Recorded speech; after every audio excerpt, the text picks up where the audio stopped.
Hello' guys, Majuli ফাৰ্মলৈ আপোনালোকক পুনৰবাৰ স্বাগতম জনাইছোঁ।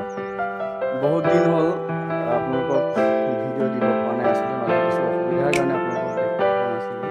আজি বহুদিনৰ মূৰত আমি সৰিয়হতলী দেখুৱাব বিচাৰিছোঁ আপোনালোকক। সৰিয়হ অলৰেডি গুটি লাগিলে আৰু চাগে 10-15 দিনমানৰ পিছত পকিবই চাগে। আপোনাক দেখুৱাই দিছোঁ একবাৰ। এয়া সৰিয়হ গুটি লাগিলে আৰু ভালেই হৈছে। সৰিয়হখিনি এইখিনি গুটি লাগিলে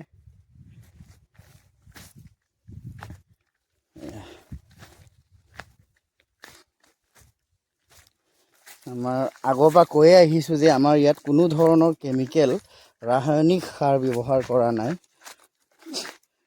আনকি আমি গোবৰো দিয়া নাছিলোঁ প্ৰথমবাৰ কাৰণে। আমাৰ এইখিনি গোবৰ সাৰ দিব নহ'ল। অহা বছৰলৈ আমি জীৱামৃত তৈয়াৰ কৰি অৰ্গেনিকেলি সাৰ দিম বুলি ভাবিছোঁ। এয়া নতুন মাটি আছিলে, আচলতে আগতে কোনো ধৰণৰ খেতি কৰা নাছিলে। নতুন মাটি একেবাৰে ধুনীয়া হৈছে, ওখ হৈছে, গুটি লাগিছে বাৰু। এয়া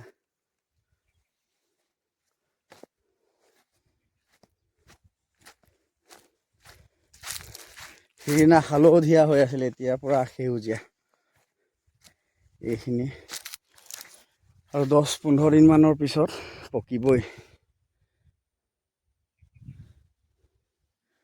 ইয়াত আছিলে আমাৰ এইটো 30 বিঘা, প্ৰায় 30 বিঘা ওচৰা-ওচৰি মাটি আছিলে ইয়াত।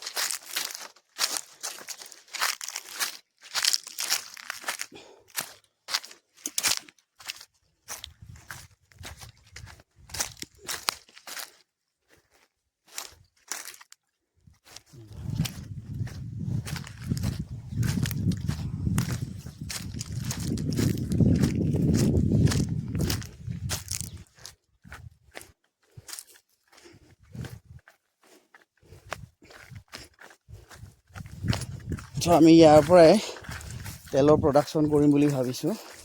একদম খাটি অসমীয়া তেল, খাটি তেল মানে একদম পকা তেল। বেটেৰীৰে নিজে ঘৰত থলুৱাভাৱে উলিওৱা তেলৰ আমি প্ৰডাকশ্যন কৰিম।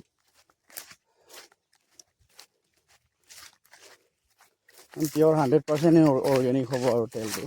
চ' ইয়াত আমি কোনো ধৰণৰ এনেও কেমিকেল ইউজ কৰাই নাই।